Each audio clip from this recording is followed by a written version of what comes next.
आप सबको गणेश उत्सव की हार्दिक शुभकामनाएं। चलिए आज गणेश जी का एक किस्सा सुनाती हूँ। एक बार गुस्से में आकर गणेश जी ने अनलासुर नाम के राक्षस को स्वॉलो कर लिया, निगल लिया। Analasur who was demon of fire. तो उसकी वजह से गणेश जी में बहुत ज्यादा हीट प्रोड्यूस हो गई, बहुत ज्यादा गर्मी उत्पन्न हो गई और उसे शांत करने के लिए ध्रुवा घास दी गई।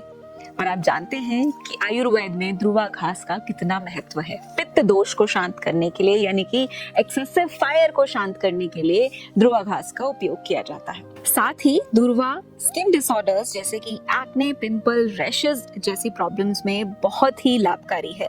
इसके साथ ही इसके एंटी एजिंग इफेक्ट्स भी हैं। ध्रुवा बहुत आसानी से आपके आसपास मिल जाती है और इसका सेवन बहुत आसान है।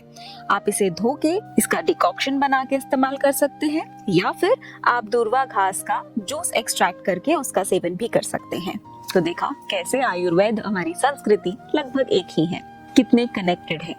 चलिए बताती हूँ कि गणेश जी को चढ़ाए जाने वाले बाकी सब चीजें कैसे आयुर्वेद से जुड़ी हैं। लाल गुड़हल के फूल जो कि गणेश जी को प्रिय है, इसे रक्त स्तंभक कहा जाता है, यानी कि ब्लड को रोकने के लिए उनका इस्तेमाल किया जाता है। ये ब्लीडिंग डिसऑर्डर्स जैसे कि अल्सरेटिव कोलाइटिस या एक्सेसिव मेंस्ट्रुअल ब्लीडिंग में भी बहुत उपयोगी है। और गुड़हल के फूल बालों के लिए भी बहुत अच्छे होते हैं।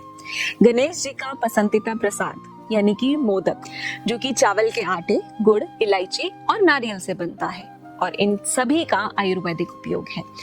चावल जो कि बलवर्धक है, बल प्रदान करता है। इलायची जो कि ब्रीदिंग डिसऑर्डर्स और बॉडी पेन में दी जाती है। नारियल जो यूटीआई जैसे रोगों में दिया जाता है और साथ ही बल प्रदान करता है।